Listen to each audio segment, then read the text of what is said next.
All right, everybody. Welcome to another episode of the Freezin NFC North Podcast, episode 116, 2024, Week 15 review, Week 16 previews. We are on a new night. I had to, just for tonight, obviously Thursday. Usually we do Wednesdays, but it worked out this week to do tonight. Obviously, there's an NFL game going, but it is not NFC North related, so we don't care, right? We don't care. Well, we do care. Eventually, hopefully, the Bears get to a place where maybe they're featured on a broadcast, nationally televised, and I'm excited to watch them. Not this year, but I digress. Welcome again, and everybody. We're going to be talking about a lot of stuff this week.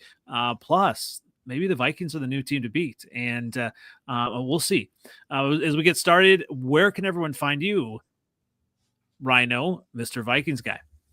On Facebook and YouTube at Vikings Uncensored, on Twitter X at Vikes Uncensored, shows Monday nights and Friday night, Saturday night, one or the other. This week we are on Saturday night. The main show fluctuates due to my co-host work schedule, so we kind of work around that. But going live on Saturday this week. Okay, all good stuff. And obviously, this is a good season to be a Vikings fan so far. And you can find me on NFLOutdated on YouTube, on Twitter X, and you can find us on the Freezin number 4 pod on TikTok until it's banned. Who knows? Hopefully, the Bears don't get banned from the NFL. I'm feeling a little bit down here, especially since you got everyone else is up, including your Packers, Trevor. Give us, obviously, where can everyone find you? And then give us a little quick snapshot from your game they went to, the Seahawks game. Yeah, so you can find me RevTrevNFL everywhere. I'm actually going to be doing a video right after this podcast on my experience, and I've got live video. It was amazing. So my buddy has season tickets to the Seahawks, and he's like, hey, we should go to a game together. And I'm like, December 15th. And he's like, okay. And he didn't realize it was the Packer game. He was row 8, right beside the tunnel. And he could have sold those tickets for $800 to $900 a piece. There was 20,000+ Packers fans. It felt like a home game. It was electric, and it was also the night where they did honoring the 12th man, that all their fans over the years, which I felt bad because we kicked the crap out of them. And it's like, hey, way to go, fans. And then we just beat them down all game long. And the Packers fans we were buzzing, bro. Like, you should have seen me in my section. I was the life of the party, and they were all, I don't drink a drop, bro. And I'm just like having the time of my life. It was fantastic. What an atmosphere. I've been to that stadium about 6-7 times.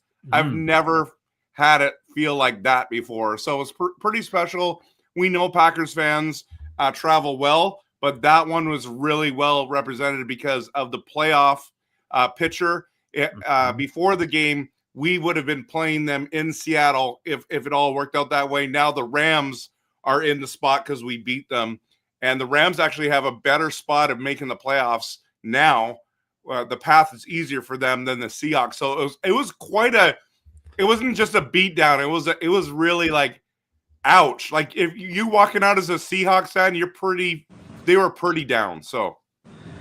Absolutely. Well, glad that you could experience that. Obviously, it's hard for me as a Bears fan to be excited for a Packer fan, but all good things, obviously, for you, Trev. And that is a cool experience regardless.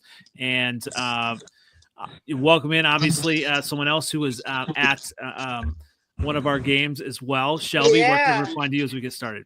Shelby Tweten on Instagram, Twitter, X, and then the Skull Queen on TikTok. Good stuff. Good stuff. Shelby, that vest was so fire. Dude, it turned out incredible. And Everyone happy birthday. was stopping me. Thank you so much. Oh, that's right. You're 21, right? 21. Yep. Awesome. Finally legal. Yes.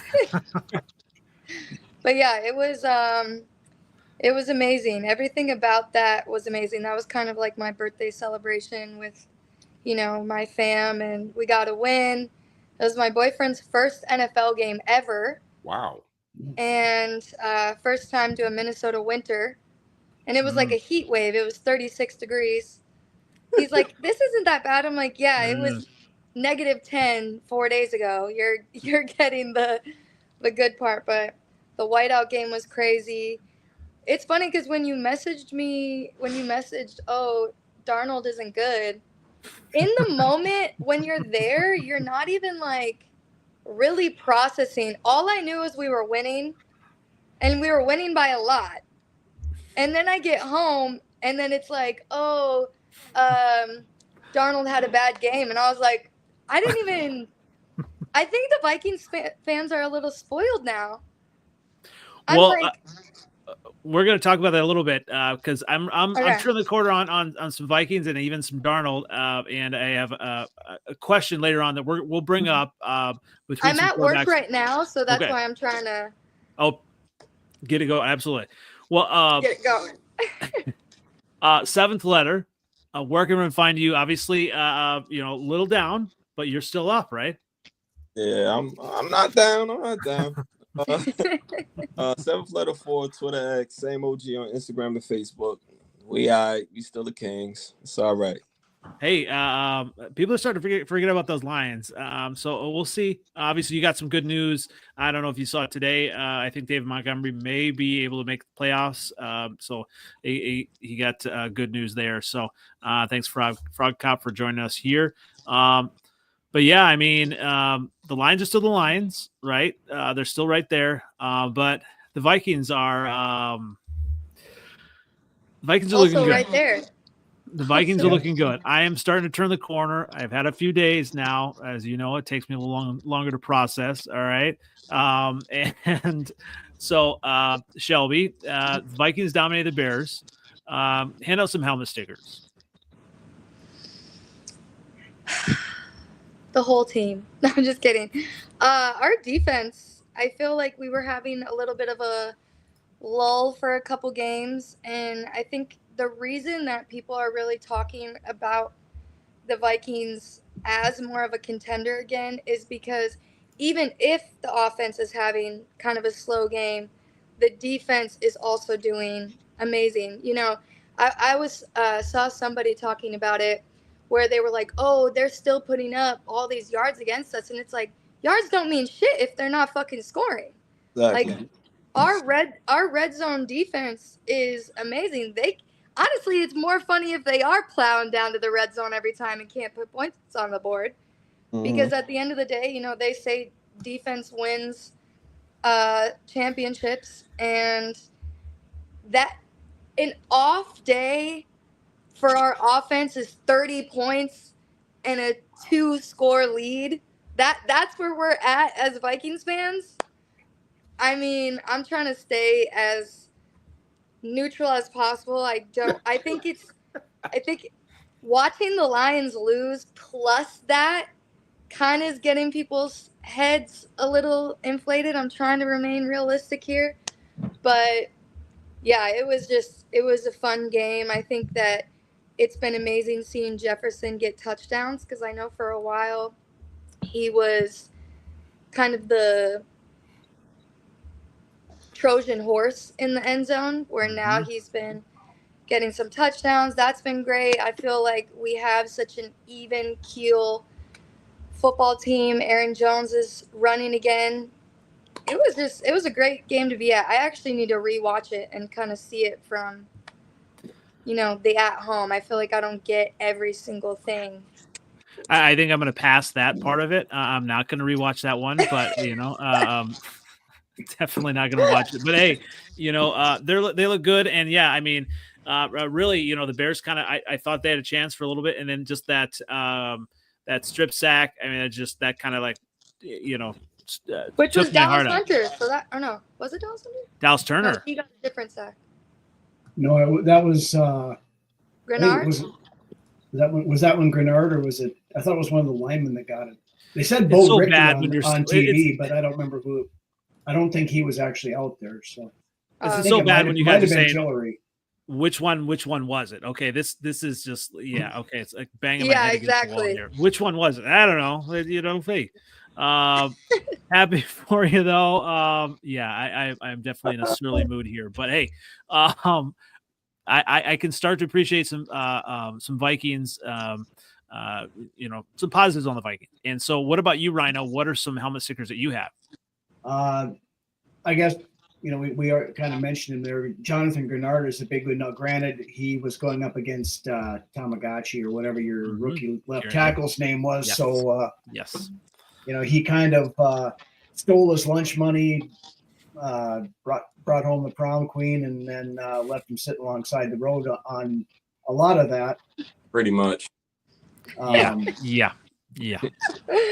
Dallas Turner had a really good game. That sack he had when he came up off of his knees and grabbed Caleb on the way by and took him down. That the biggest thing, I think, defense in general. Shelby kind of alluded to this, but last game when we played you guys a couple weeks ago, Caleb had lanes. He was moving around. He was finding things, and Flores looked at that and said, "That ain't happening this time."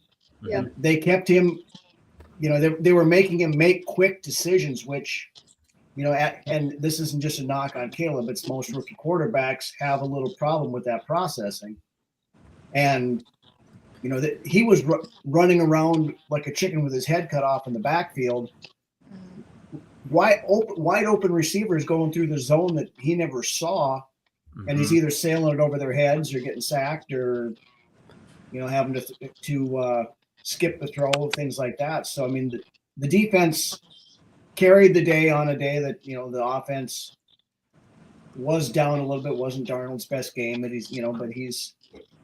they still scored 30 points. So, when you have an off game offensively and you still win by 18, you can't really complain there. So. Yeah. So what I was going to say, I before the game, I was trying to obviously it's easier to kind of go at Packer fans and Vikings fans. Vikings fans don't usually respond. I got a few after the game, obviously, but I was predicting 3 interceptions by Darnold. He actually had the one, right? He almost had 2 others, so I was almost right on right there. That it's going to be interesting to see kind of how he progresses, but when you have a defense like that, and then coupled with the Bears too, now on the Bears side, just coaching wise, everything's a mess, and even it's just front office wise, it's hard to know. I don't think they know what they're doing. I mean, we talked about this a little bit before the show started. Rhino and I were talking about this, and I just don't think they know what they're doing. They put out a rookie third rounder, Amagaji, who just was not ready. And so I don't know. I mean, obviously they probably think the season's lost already, so they're trying to develop him. But the thing is, they were breaking down just some of his footwork and just how he's not ready, and he's not even, some of his steps and just how he's not developing. And part of that is on the offensive line coach for the Bears, and just not having that, ability to develop him, on the side. Some things you can do in practices and training camp. And so just this whole offensive coaching staff, I mean, right now, just the whole coaching staff, it's just a mess. And I've been trying to stay off Chicago radio because it's just, the sky is falling. It is so bad. The season started off with so much promise, and now the frustrating thing is, I think we had so much momentum with our offensive coordinator Thomas Brown, and I think it's such a big undertaking now at this point, and I think he's starting to get frustrated. Everyone's kind of getting frustrated. If maybe they put someone else in that role and kept him as the offensive coordinator, would have been a little bit better going forward, but just there's so much disconnect with coaches, and even in the media, we're wondering if Ryan Poles will either keep his job. Run, guys. Okay. I just want to say bye quick. All right. Thanks for coming on, Shelby. How's it going, Shelby? Happy birthday. Thank you. Birthday. Bye. Bye. So yeah, I mean, it's just a whole big mess with the Bears, kind of what they're doing. Will Poles keep his job? And it's frustrating all around. Obviously, a lot of people are trying to say Caleb's not good, this and that. I'm still very positive on Caleb. He's a rookie. He's done a lot of positive things.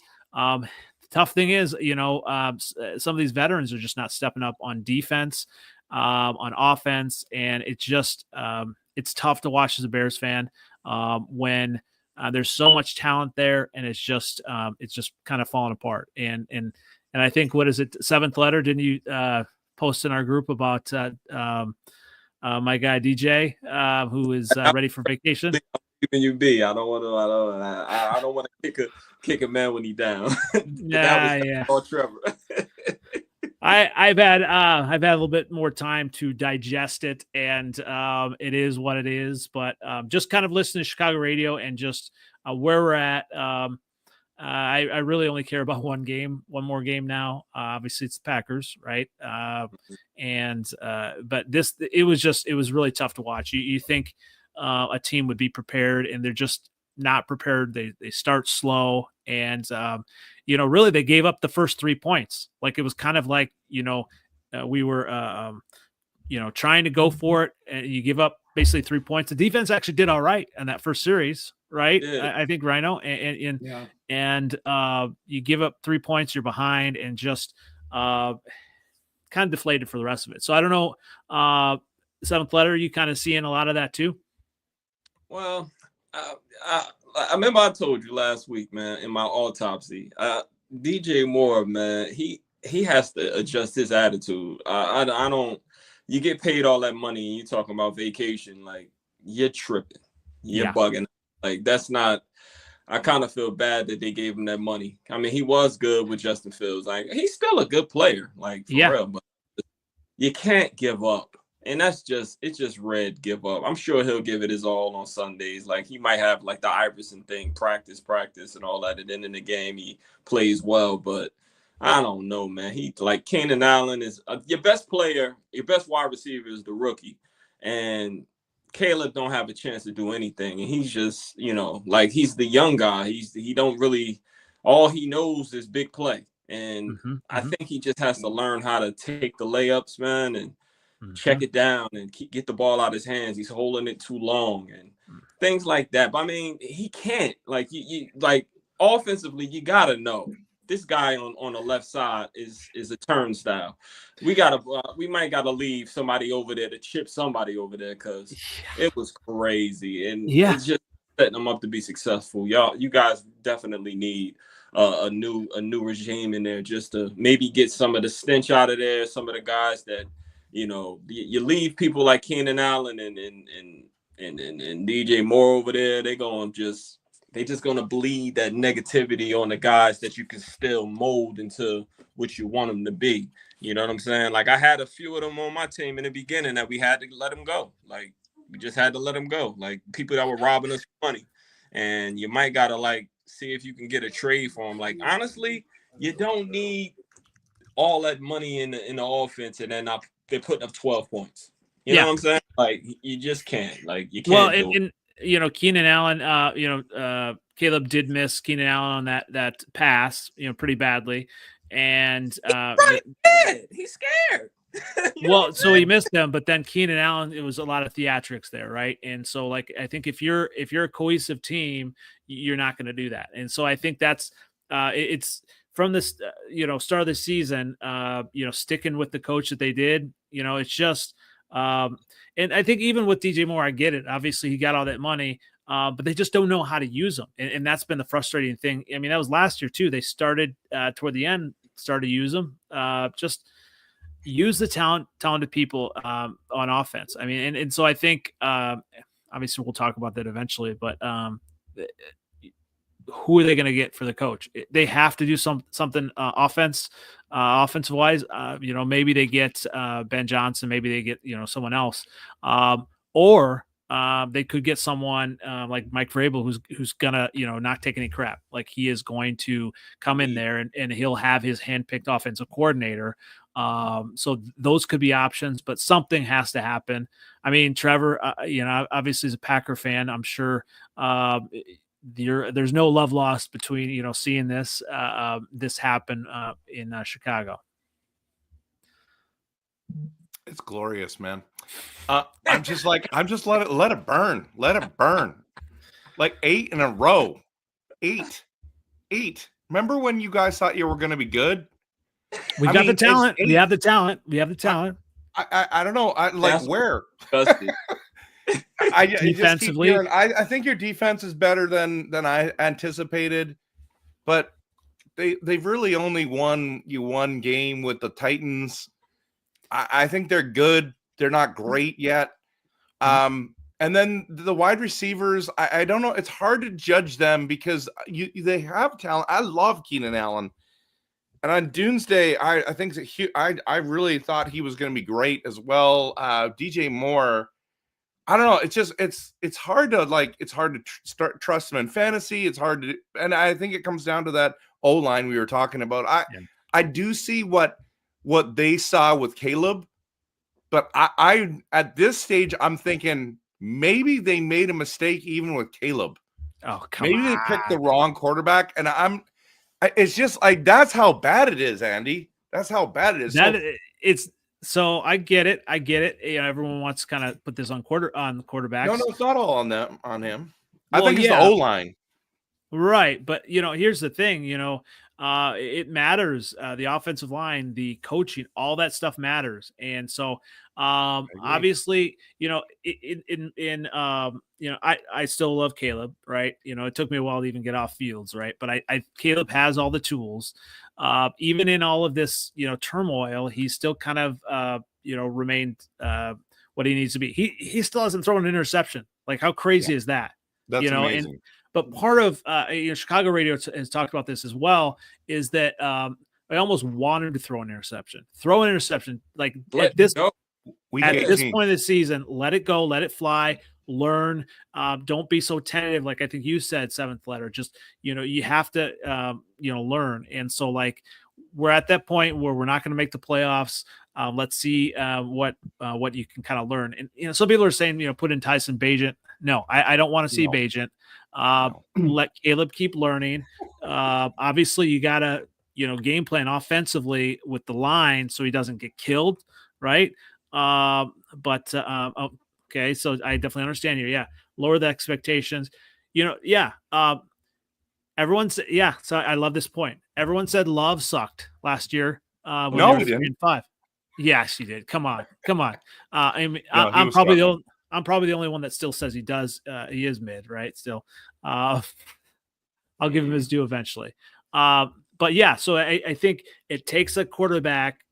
You have to, play to learn, and so we also have to have a good coaching game plan. And I am jealous of the rest of you that you have, solid coaches. You have all of that, and so.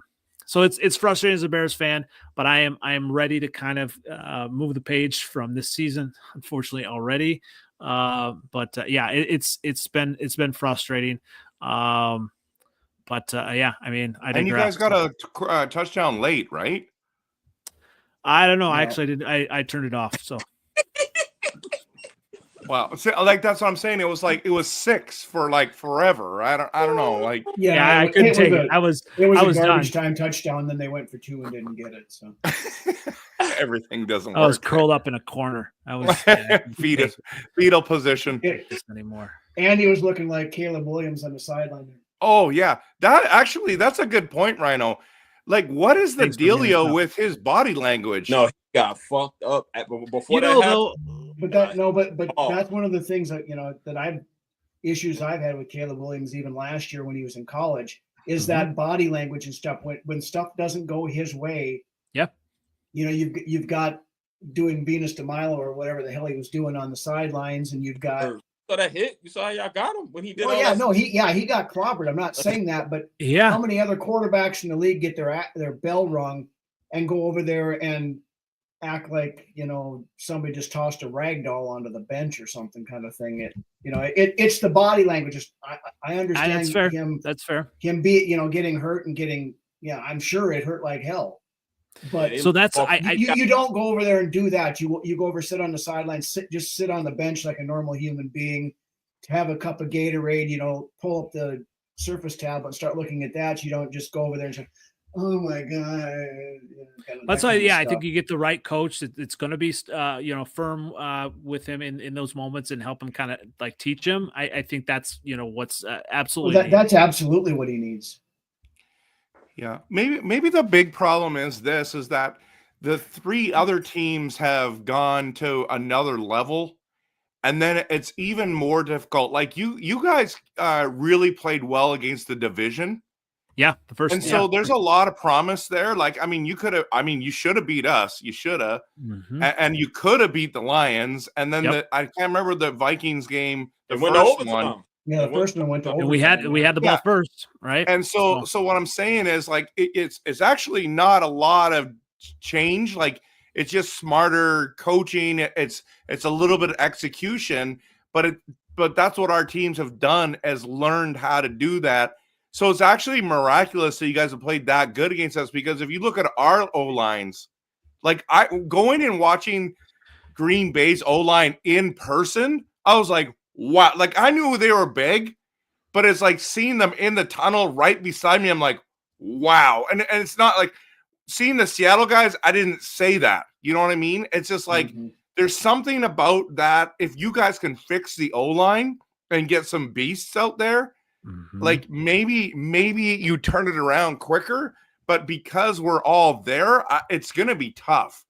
It's going to be tough. And we'll see next year. I think next year is going to be a real telltale sign of what this Bears team is going to look like going forward. Absolutely. Well, let's kind of move forward. Obviously, the Lions did end up, losing. And obviously it was a high scoring game. I'm sure there was probably some positives that you could take, but seventh letter, pass out some blame, maybe helmet stickers. Talk a little bit about what you saw in that game. The injury bug, man. I blame the injury bug. I guess the Buffalo Bills coaching staff realized that we don't have no linebackers, and they threw it to the former Lion Ty Johnson all day. The wide receivers didn't necessarily do much. If you notice, it was all dishes. It was all just dumps to the like Josh Allen would extend the play and find a running back across. Like it was just ridiculous. And then after McNeil went down, they were able to run the ball on us, trying to keep Josh Allen inside of the pocket. Like, they left big gaps for the running backs to run through. So Josh Allen is truly walking away with this MVP. He played like I just didn't think that one person would be able to beat us, and they found our weakness, and they just did it over and over and over and over again. We couldn't do anything. I see a lot of people saying stuff like, they shouldn't have did the onside kick so early, but I'm like, honestly, it was a quick possession. They had the ball for less than 2 minutes when they scored. So if we'd have punted the ball to them or kicked it deep, they would have had the ball for longer and ran more time off the clock, because we really couldn't do anything with them offensively. So I was like, yeah, let's get the ball back. So I really truly understood the onside kick. You know what I mean? Like, I got it, because we could not stop them. Like, we could not. It was like we couldn't do nothing. We would have him 3rd and 5, and he just extend the play and just find a running back and get a big 30-yard game with a running back. So it was hard to watch, man. It was hard to watch. But honestly, I kept hope. I honestly thought we got the onside kick at the end. Like, all right, let's go. Like, Jared Goff played his ass off. Like, Jared Goff. Awesome. This is what I was telling y'all. Like, my boy is not bad. He's not bad. And this is probably, like, to be honest, like, this is where he really showed people, like, yeah, I'm good. I'm that dude too. Because it was a couple of those passes. He don't make those kind of passes a lot, like where he's throwing the ball 59 times. You don't see that all the time. You know what I'm saying? And once he realized we couldn't do nothing with the run like that, because Buffalo was just, they're not going to run on us. So he took everything they gave him and he was going down the field. I was proud of him. He played his ass off, yo. He tough. I gained a more respect for Jared Goff because I really trust him throwing the ball a lot now. Like, he is a true pocket quarterback, and he played really well. I was proud of him. He didn't give up. We kept on scoring at the end. We scored the last 4 possessions. We had the ball. It was a tough game to watch, but I think honestly, like, we needed it. I'm glad we got this out the way. You know what I'm saying? Like, we got a loss. Yeah. We lost to a good team, by 6. We had to come back. It was a lot of garbage, but we came back and we tried to make it interesting at the end. It wasn't a boring game. It was just Josh Allen was just out there being Jordan. Like, yo. He was, tell you what, though, like when you see some of these quarterbacks that are kind of maybe taking the next level in some of these games, obviously you have what he's done in some games this year, and I hate to admit this, but what Darnold has done in some of the games this year, I mean, that's what you want from like a veteran quarterback. Now, obviously, Goff is the unquestioned starter for the Lions. We don't know what Darnold is going to be going forward into next year. Maybe they see enough from Darnold with the Vikings that they keep him and trade J.D. McCarthy. Or that same category that Goff was in, like, you know what I mean? That's the one. If you're gonna lose, the Vikings gonna lose, it'll be his fault. It'll be him. Yeah. By Aaron was fumbling. It'll be that, because as far as if T.J. Hockenson booty ass, like him. But if you're gonna beat the Vikings, it's gonna be Sam Darnold that loses it. If he plays well, if he's on a hot one, then you're gonna have a long day. If he starts extending plays, moving around in the pocket and making things happen, it's because he got the material outside to do whatever he want. Like, he got probably the best receiving core in the league. Like, like even Naylor will get open sometimes. If he ain't anything, he fast. So like, they just got a lot of speed on the outside. They got a lot. So like the Vikings they got something, but like Darnold is the one that if he plays bad, then you can beat them. You know what I'm saying? Yeah. If he don't good. Yeah. But Josh Allen is just, he's on another level. Yeah. He crazy. It was like he was playing with us. He was like, yeah. I think Now, Janzi, Anzalone and JRM can't come back fast enough. Thankfully, we got another 3 weeks. I swear. Honestly, even if we do lose, by the time we get to the playoffs, like, linebackers should be back. Like Germ should be back. Anzalone will be back. We'll have Rakeshaw back.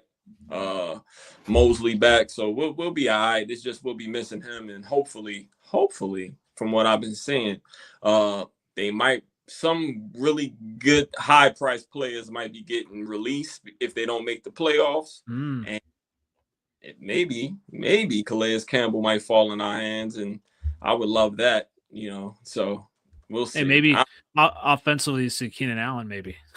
I don't want Keenan Allen. I don't want him. He don't block. He's not a lion. He's not like kind of guy. Like, he's not a lion. Yeah, that's fair. Good. Yeah. He's a great route runner, great receiver. He just, I don't know. It's something about him. Like, it's something selfish about him. Even when he was on the Chargers, they ain't never win. They did. That's true. That's true. Yeah. That's exactly. So. Well, let's talk about the Packers. Obviously, you said that you were there live to see just the Seahawks domination, or the domination of the Seahawks. Obviously, me, I had to throw in a little bit of dig there, Trevor. The quarterback, Geno Smith, did go down, so maybe it would have changed a little bit. But obviously the Packers did well. So hand out some helmet stickers for the Packers. I mean, the most obvious helmet sticker is my boy, Edrin Cooper. I've been telling people since day one at the draft, I would have drafted him in the first round. We went with Morgan, and then at our pick, we even traded back and still got him. He's NFC Defensive Player of the Week for the second time in his short career. I mean, this guy is literally playing lights out football as a rookie. I don't know what else. I mean, he's got to be. and he missed a bunch of games, and I mean, you can tell when he's in there, right? So the pressure on the quarterback, the sacks, he gets a pick. I thought it was going to be a pick six. It's just electric to watch this young man play. So that's a guy I would definitely put a helmet sticker on. I'd also put one on Christian Watson. That guy, I don't know what has happened, but over the last number of weeks, it's like he's gone back to what we were hoping. But then Dobbs, that second touchdown, it was right in our end zone. And I actually, in my video that I'm doing right after this, I've actually got live footage, and he catches it on like the 5 and powers his way, not with the lineman helping him, but gets in. So that the reason why that's an important helmet sticker is because he got that sick catch at the end of the game. Like, how did he catch that and keep it in bounds? But what no one's going to talk about is Jordan Love also hit him in the end zone, but when he turned this way and he couldn't see it, and he turned back, and when he turned around the second or third time, it was right there. So if he would have like actually just kept his turn and looked, that would have been 3 touchdowns by him. And then everyone wants to talk about Josh Jacobs, and that guy literally dominated that first half. Man, it's amazing to see a guy like that. So I know I'm talking a lot about my team, but there was a lot to talk about. And you know, you were missing Jair, right? Like this is the guy who's considered a shutdown corner or a very good corner, I should say. And you know what I mean? And you've got the defense getting 7 sacks, 2 interceptions. Like, they had a day. And if that's how they can play, because I think Minnesota has a very good defense. I think Detroit has a good overall defense. It doesn't always get like all the fantasy stat kind of numbers, but like they're tough to play against. I think that's the thing about this division that nobody's talking about is our defenses. They're there and they're for real. They're for real. So I saw it live and I'm like going, wow. Like, and I don't think it's like Seattle's bad. I think that we're actually good. I don't know how good. We're going to find out. Yeah, and it's tough as a Bears fan for the Packers to get that confidence boost, but I think, you definitely needed it. I mean, this is the time of year, you want to be playing your best football. So let's kind of go into then, obviously this coming week, and we have some games here coming up. So let's go ahead and start with the Vikings. All right. So the Vikings are going to Seattle, right, Rhino? Yep. And to play that Seahawks team. And the Vikings are, I believe, 3.5 point favorites, unless it's changed, 42.5 over under here. I think Geno Smith is going to play from what I hear. He's been full participant the last 2 days Okay. in practice. So Okay. Sounds like it. All right. So give us some keys to the Vikings versus the Seahawks this week. I mean, the biggest thing is, Seattle's offensive line is not great. So I look for Flores to come up with some of that creative stuff that he is known for, to get some pass rush, get in on Geno. I kind of looking towards what the Packers did to him last week as kind of a template for what we can do. Get him off the marks. The running game is not great right now with Kenneth Walker and Charbonnet both hurt. So I think the defense, can make some hay on this. On the offensive side of things, I'm interested to see, Darnold had a okay game against the Bears. It wasn't, the 5 touchdown performance he had the week before against Atlanta, but looking to see him have a little bit of a bounce back. Seattle's always been a bad place for us to play, it seems like. And it seems like we go to Seattle like every damn year for the last 20 years, it seems, almost. But, I think we're in a good position here. And I think as long as we, it was kind of like what Seventh Letter said earlier. If the Vikings are going to get beat, it's going to be because we did it to ourselves, I think, more than Seattle coming out and taking it to us. So as long as we play that, I know it's cliche, but you play that don't shoot yourselves in the foot and don't drop the ball, I think they're in good shape. Yeah, I mean, obviously, it looks like Kenneth Walker is going to play. Charbonnet's questionable, but the Vikings are tough against the run, aren't they? They're second in the league against the run right now. Wow. Yeah, and Jackson Smith and Jigba. I'm not really sold on him necessarily, or Geno Smith, but he's good. Good. Really? Yeah, he's good. Yeah, he's good. Dude, listen, no one's talking about Metcalf anymore. Right. That's true. It's like JSN is, I think he's for real. I tried to make a trade for him in Dynasty. I was this close to getting him. I should have offered another like rookie pick in there.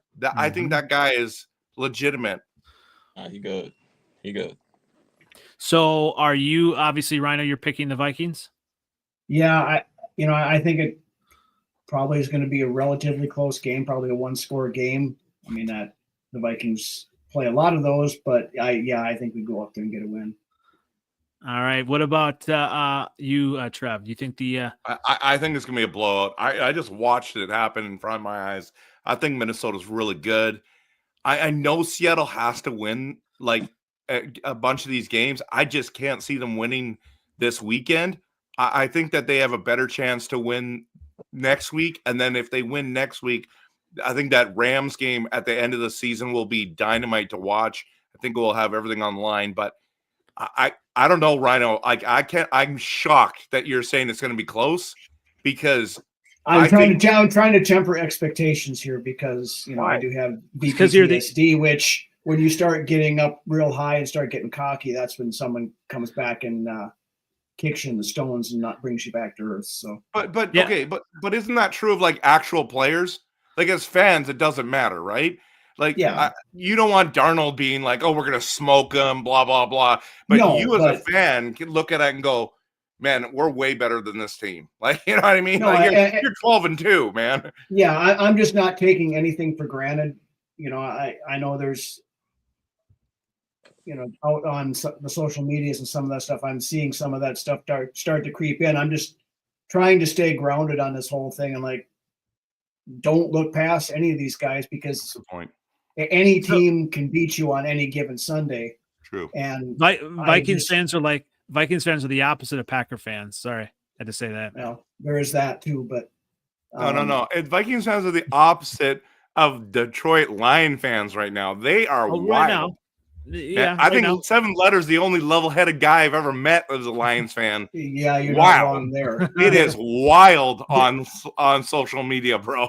Yeah, I stir it up a little bit too, just being honest. I've been doing that a little bit this week too, just subtly poking the bear here and there. But we'll definitely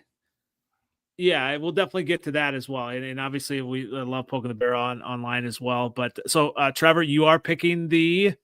Yeah, I'm picking the Vikings. I'd be surprised if they don't win by 20.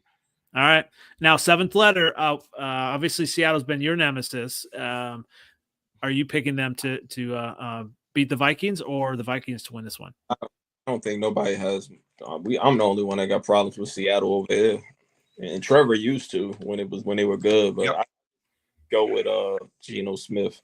I just don't think he's that good. He throws a lot of yards. If you look at the touchdown receptions, like I don't know. He's not as bad as Jameis Winston. He just, I don't know. I'm not a huge fan of him, so I don't really, honestly, like I was just the defense, Seattle's defense. I just think LaFleur just had a plan that just they couldn't really do with him, and with that on tape, I could see it being kind of similar to you guys' game a little bit. You know what I mean? Kenneth Walker is back. It might not be as bad as when they played y'all.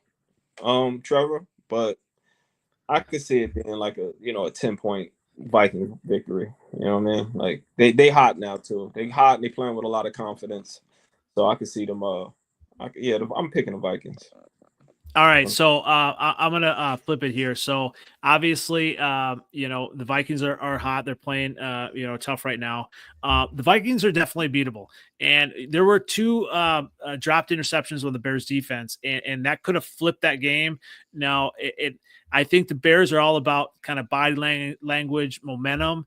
Had they caught those two interceptions, it might have changed things. And unfortunately, I think the way the team is made up right now, they just, if something bad happens, it just kind of falls apart and it unravels. So I think the Vikings are beatable, and I think that Seattle is actually going to win this game. I think that Seattle is going to win this game, and I think it's going to be a 27-24 Seahawks win. I think it's going to be close. Seahawks are at home. Vikings, coming off a division game, that can be a little bit tougher as well. So it was against you guys. It wasn't that tough. I was waiting for that. So all right. But in defense of the Seahawks, though, they were on a 4-game winning streak walking into the game against us. In the last 5 weeks, they were the number 3 defense in the league.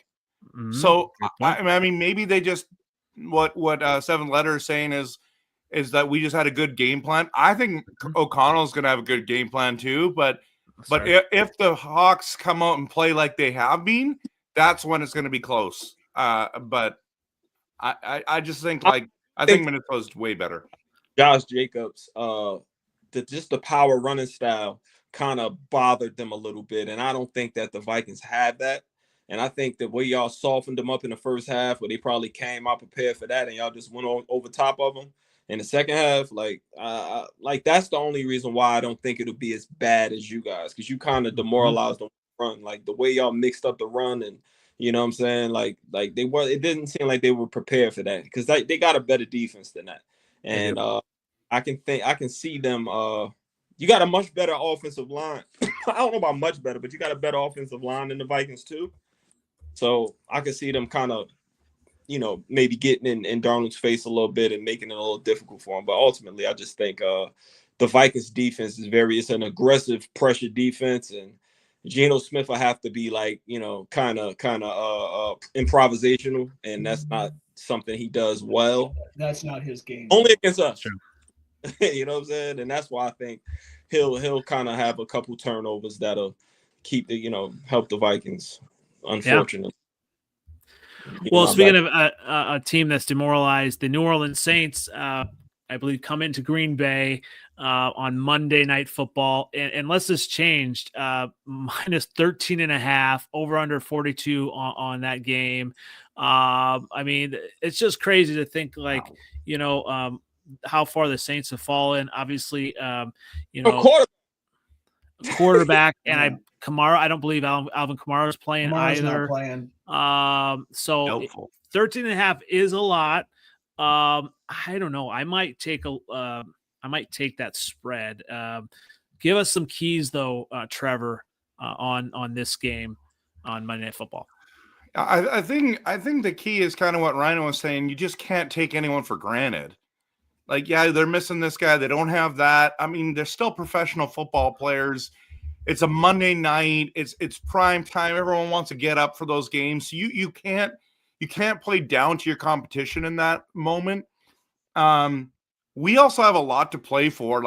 I know everyone wants to talk about the Lions and the Vikings, but I kind of like it that everyone's sleeping on the Packers and thinking that we're like the low level, guys. I mean, we're in my opinion, we're one of the top teams in the NFC, not just the NFC North.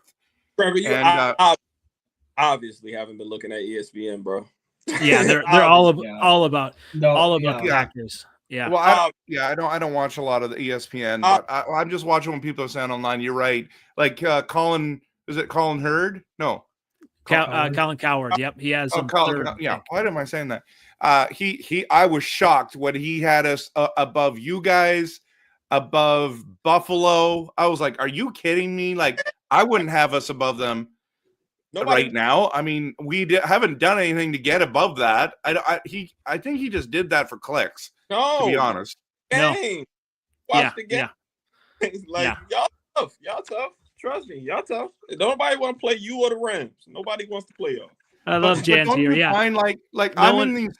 We're in that NFC trash talk group, and like they everyone keeps saying you're third in the division. You're third in the, like you're not there. You're not good enough. And it's like, wow, like really, like that's what you guys actually think, or is it just like they're trash talking? Yeah, I don't know. Absolutely, it's got to be trash talk because here's the thing. I think you Packers are always like, we only celebrate championships. You haven't even celebrated a division title in what, 3 years, 4 years, and then obviously come out at me. Bears haven't celebrated one, whatever. I get that. Packers haven't celebrated anything for a while, and yet they're always the ones that are squawking. Packer fans are always squawking. They just need one little sliver, and it's like. ESPN, all these pundits, if the Packers have a good game, Jordan Love MVP, they're going to the Super Bowl. So, I don't think they're slept on. But no one's saying we're going to the Super Bowl. Nobody. Packer fans are. Come on. Oh, okay, but I mean, that's what I'm saying is. Were you saying that? Coward said it. He said it. He didn't say they're going to the Super Bowl, did they? Yes. Yeah, he did.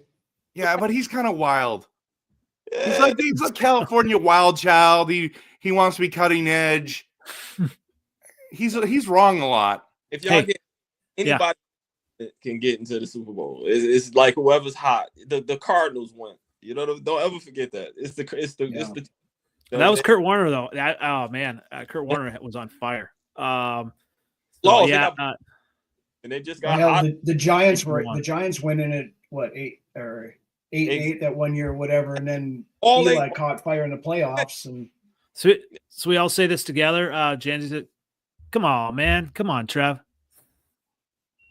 I just know that at the end of the day, all those teams that are getting home field advantage are going to be shaking in their boots. It's either going to be Minnesota's coming to town, Detroit's coming to town, or Green Bay's coming to town. I'm telling you right now, those two division games out of those three, you're going to have everyone going to be saying the NFC North teams are going to win those. I don't care what home field advantage you have, but it's the next round that's going to be tough.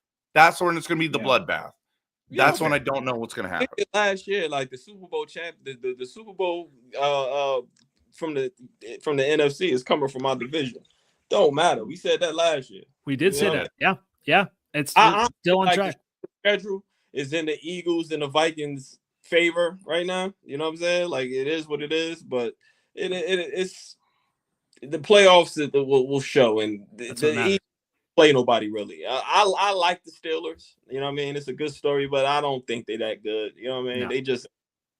They ain't that They almost good. lost to Carolina 2 weeks ago. Yes, the Eagles. So did the Chiefs, though. So did the Chiefs. Come on.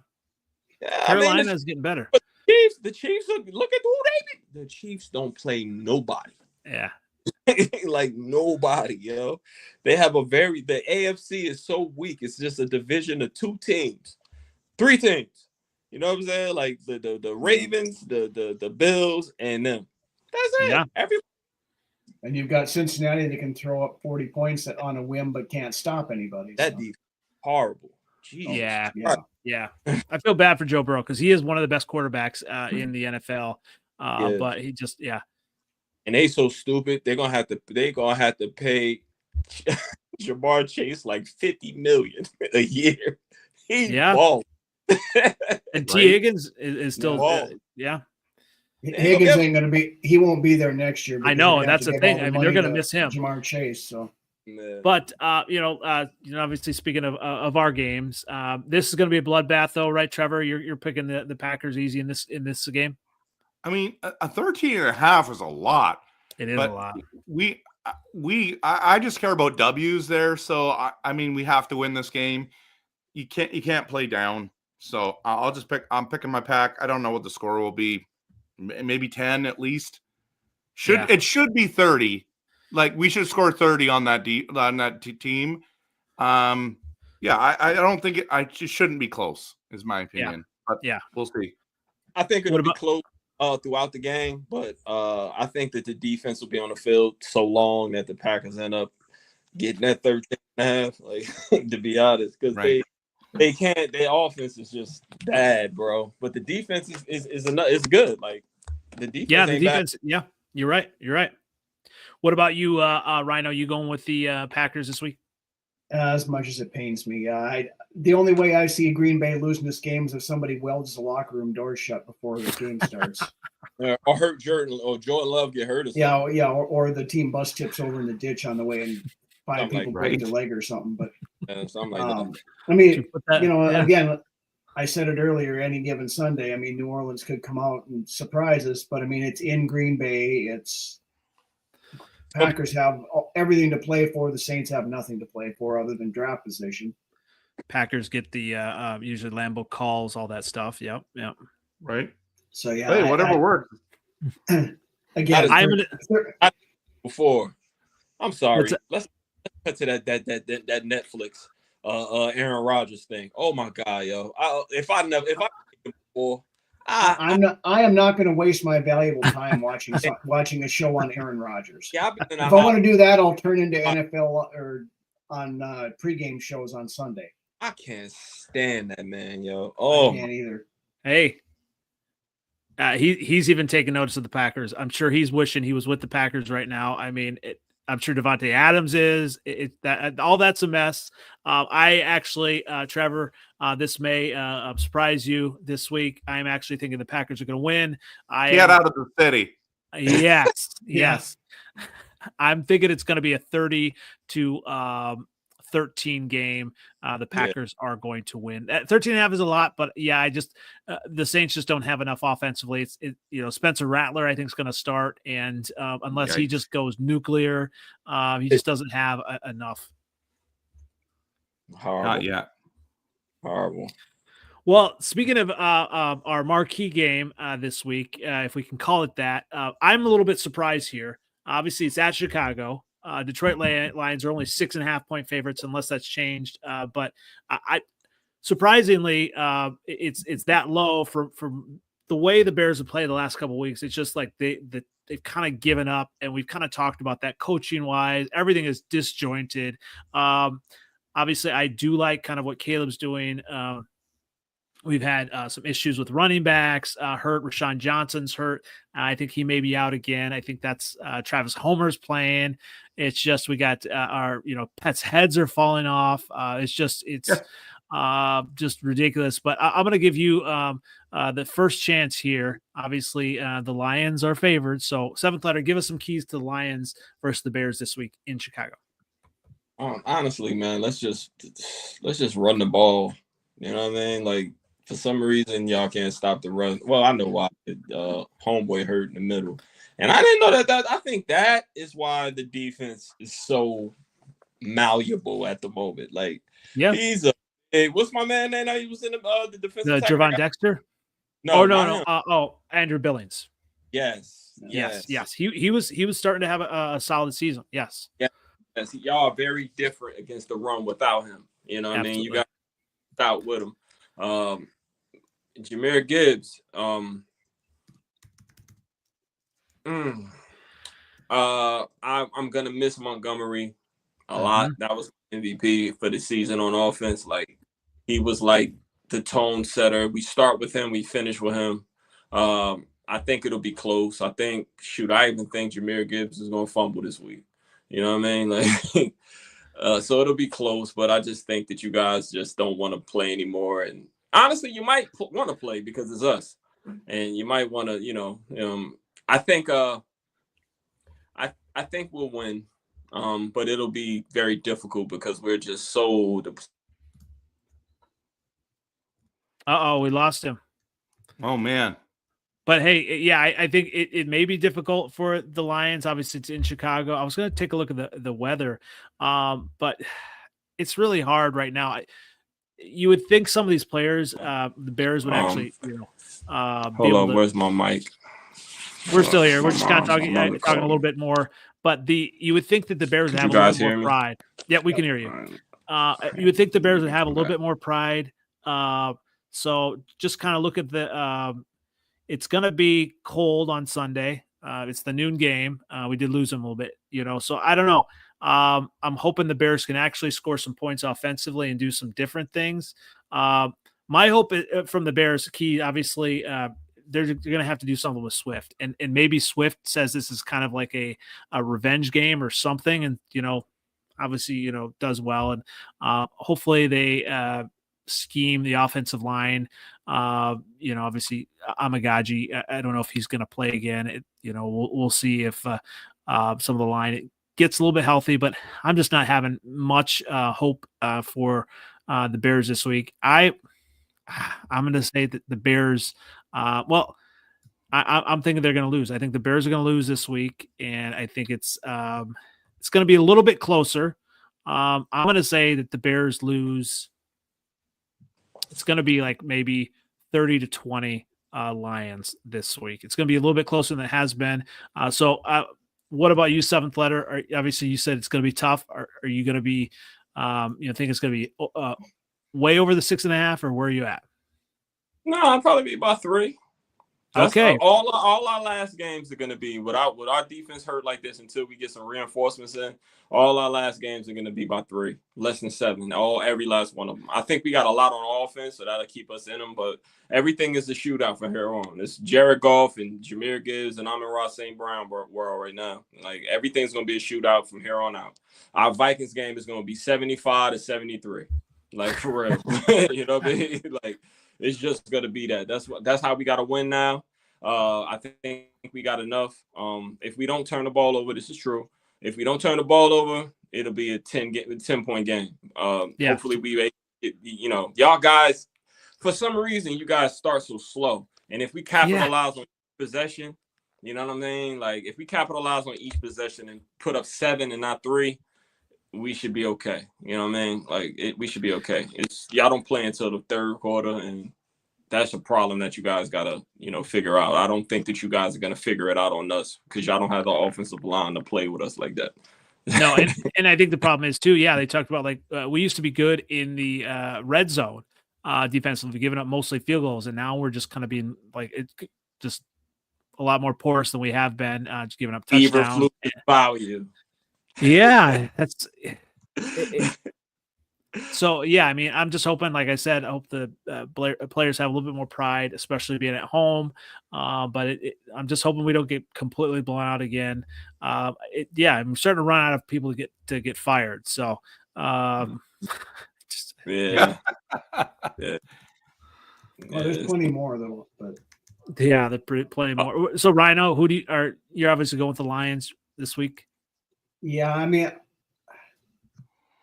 if the Bears hadn't packed up the tents and quit 2 weeks ago against San Francisco and basically did the same thing against us last week, I would be very tempted to actually pick the Bears in this game just because it is Soldier Field. Jared Goff typically doesn't play that well there. And it's going to be cold. It's going to be cold. They have it, They've had issues. Everybody has issues playing in Soldier Field. It's just a shitty place to play for most of us when we go there. That's fair. Yeah. I just can't in good conscience take the Bears just from what I've seen the last 2 weeks. I mean, when Eberflus was here, at least he was holding the defense together. Yeah. The time management and all that other stuff aside, he had his defense playing relatively well. On the offensive side, you got Thomas Brown, who was the janitor 2 months ago, and now he's the head coach. I think they would have been better. You brought this up earlier. I think they'd have been better served leaving him as just the offensive coordinator because they were starting to get a little bit figured out. And we saw it in the first game against Detroit. We saw it in the game against us. But, I think he's got too much on his plate now, and that part of it's regressing. And you've got, it's just that all those things going in every different direction leads me to say that the Lions are going to win this game, but I wouldn't be completely surprised to see them wake up for one more game this year and sneak out a 2-point win either.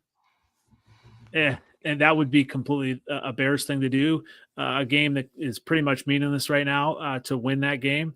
Who knows? But what about you? It would be like that game last year where they were playing for the number 1 seed of their own pick, and then ended up getting screwed out of it at the end there just because of how the last week went.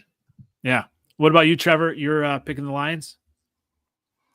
Yeah, I know it's hard, because it's 8 in a row, but I mean, this is the thing that I don't think people are talking about enough is man, they still put up a ton of points against Buffalo. Yeah. I don't know. Everyone wants to talk about Minnesota Vikings now. I'm like, man, the Lions are still good. Bears do. Yeah. I would say the Bears have more talent defensively Totally. than the Buffalo Bills. Are we in agreement? Probably. Yeah. I mean, aren't they riddled with injuries as well, the Buffalo Bills, Steve? Yeah, and obviously, I think they had a lot of players that left. So last year, so I don't know. Yeah, I mean, obviously, they've got a lot of offensive firepower, but that's the last time you guys played them, what was it, 3? Yeah, my 3. Yeah, I don't know. I still think it's gonna be more than the spread. I'll say 2 touchdowns. all right. That's Jeez, fair. Lions. That's fair. We gonna lose because Trevor did that shit. Oh shoot, that's right. I'm the reverse psychology guy. Bro. So I do have one last thing before we kind of close here. So, and this actually comes, my son, we're kind of talking a little bit, and he said Jordan Love is better than Darnold, and obviously I jumped immediately to Jordan Love's defense. Correct? No, absolutely not. I said. Darnold, when you look at the season that he's having, I mean, we can kind of look at the stats here, but Darnold is playing solid. So I wanted to ask, and I'm going to start with you, Rhino, here. And obviously, we've got my Caleb Williams is still rookie, but let's go ahead and start. Rhino, go ahead and start. Who is the best quarterback in the NFC North, Darnold, Love, or Goff? God. And we're talking about right at this moment in week 16 of the 2024 NFL season. I think it's a toss-up between Darnold and Goff right now, and with Love not that far behind, but just the way they're all playing right now, I mean, you can throw all 3 of those guys under a blanket, really. But I think I probably would like to. Yeah. But Caleb would still overthrow him, so it wouldn't matter. But I respect that. That was a good one. All right. I mean, it's a coin flip for me between Goff and Darnold right now. Which, again, if we just said that in back in July or something, you'd probably never ask me to come on the show again. But well, of course I was. Yeah, I mean, I was all about Darnold was gonna, fail to a 2-win season, and the Vikings were going to be horrible. So obviously I was wrong. Trevor was right there with me on that train, but obviously he has, changed to his tune on Darnold. But how would you rank him, Trevor? Yeah, I understand why people would do Goff, Darnold, Love. I get that. I think it's fine for people to say that. If we're talking going into week 16 after what Goff just went, I almost had 500. He was 4 yards away from 500. So if we're talking this week right now, it's got to be Goff here and the rest of us the peasants down low. You know what I mean? But also Darnold came off of a bad week, but the week before, didn't he throw 5 touchdowns? Yeah. So, and then watching Jordan Love live, this was my first time seeing him live. There were some throws I'm like, wow, that was amazing. And then there's other ones like, dude, just set your feet. You're trying to throw on the run every single time. So I would have to at this. He sat and watched Rodgers too long. He's trying to throw like Rodgers. Like that one that he was in his own end zone basically and just chucked it up. There was 2 defenders and 2 offensive players in the same place, and I was like, that should have been a pick, but he didn't. And then all of a sudden it turned out Kraft got it, and then the whole crowd goes crazy, and I'm like, but that was it. When you get it right, it's like the kid who shoots the 3 from way too deep and he hits it. You're like, it was a really bad decision, and then he hit it, and it's like, oh, that was awesome. So I feel like Jordan has moments where he looks like he has the potential to be the best of these 3. I just don't think he's there right at this moment, but I give us a chance in the playoffs, and I'm looking forward to it. I like our chances with Jordan Love. Hey, what about you, seventh letter? So it's like they're all different in their own way. Like talent wise, like Jordan Love, because he's kind of like like you're scared of the big play because he'll challenge your the difference between him and Caleb. If Caleb get that Jordan Love in him, then because he challenges the secondary, he'll throw it, he'll chuck that bitch. Like that's not a problem for him. He don't care nothing about interceptions, and neither do I, to be honest. That comes when you have like an offensive head coach that's really going to aggressive, but then even say, go do that, make those plays. I'm gonna live with the mistakes, make those plays because that helps you kind of grow. So yeah. So like in that aspect, like Jordan Love is probably talent wise, his potential is him and Caleb Williams probably have the best potential in our division. Jared Goff is what he is. Like he's solid. You know what I mean? He's clutch when he has to be. Goff understands the offense very well, so that's another thing. Like he mastered the offense, so he knows all the details of it. He'll throw it in the ground if you have to, but he'll become aggressive when he has to be. And last week when he had to be aggressive, he was aggressive, and I was proud of him. So he has that too. And yeah, he does have a really good IQ for football, like at quarterback, because he understands what he can do and what he can't do, and he's okay with it. Like I'm sure when you look at Caleb and everybody running around and all that and making these big plays, and Goff can't do that. And like I noticed even now this season, he's starting to move around in the pocket a lot better, making throws across his body, making improvisational plays. So like he kind of like, I don't know, he stepped that up. He wasn't like that last year, and I see that a lot more and more this year. So right now in our division, Jared Goff is probably, the best quarterback, but Sam Darnold is playing really well with the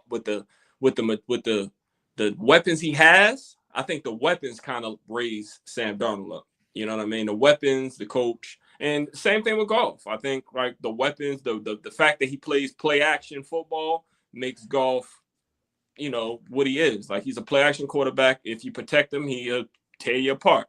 Sam Darnold is able to manipulate in the pocket a little more. When he got those weapons, a big play is bound to happen, as you saw against Atlanta. So, but now I will go Goff is the best in the division. Love second, Sam Darnold third, Caleb Williams fourth right now because of situation. But that's fair. Caleb Williams, if they find a coach and they protect them and run the ball a little more, get them off the lines, he can play action. And Caleb Williams would be a problem. He got all the talent in the world.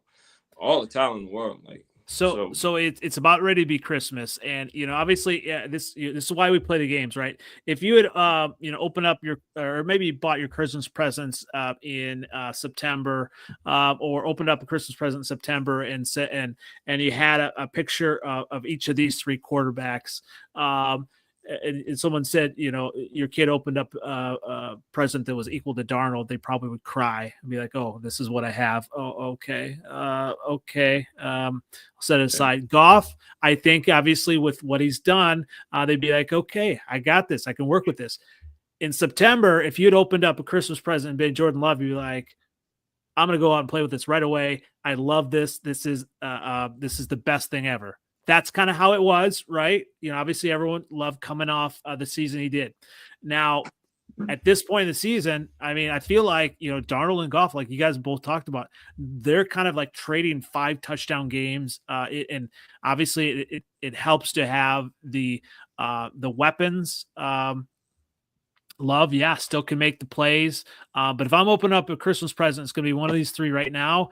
I'm going to say it's Goff because Goff is doing it with less than Darnold, right? And Goff, I mean, he's sneaky. I mean, Darnold, he has made some throws that I'm just like, where has that been? And he's still pretty young, so it's going to be interesting.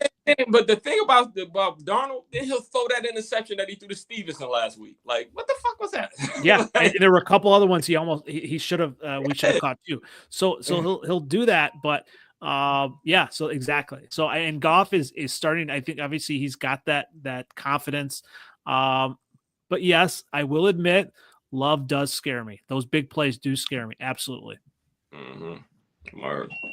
Yeah. Well, I'll tell you what, it's been a great episode. I appreciate you guys coming on, on a different night. And we'll kind of talk about next week as well. But lots of great comments. Thanks everyone for joining us. And as we close here, Rhino, where can everyone find you? Vikings Uncensored on YouTube and Facebook, at Vikes Uncensored on the Twitter X machine. Very good. Thanks. Like and subscribe. A lot of great stuff, especially if you're a Vikings fan. You want to learn about Vikings as well. So you can find me on NFL Outdated on Twitter, X, and I might have to tone it down a little bit against the Vikings. I'm starting to turn the corner a little bit. Team I will never turn the corner on. I will always be against. But I am for this guy, Trevor. I definitely appreciate you coming on. Probably the nicest Packer fan I know, and definitely have a lot of great stuff. So where can everyone find that stuff as we close out? Yeah, so follow me on RevTrevNFL everywhere. I'm literally doing a Smash Seattle video right like 5 minutes after this. So check it out. I just got invited to be a guest on the Matt Ramage show on Saturday at 5 Central. So Nice. Check me out there as well. Looking forward to it. This weekend's going to be fun. So thanks for having me on. I love this podcast. NFC Freezin 4. Man, you guys are awesome. I appreciate you. Appreciate that. Appreciate Appreciate that. you. And someone who is still on top, 7th letter, where can everyone find you? 7th letter 4 on Twitter X, same OG on Instagram and Facebook. Still on top of the NFC North, man. Pleasure to be here with you guys today. Y'all have a good week. Stay warm, please. It's crazy out here. Absolutely. All right. Thanks again. Once again, Freezin 4 NFC North Podcast. Like and subscribe, everyone here, and I'll let the games come. And week 16, here we come. So thanks again, everybody. Have a great week. All right, you too, man. Have a good night.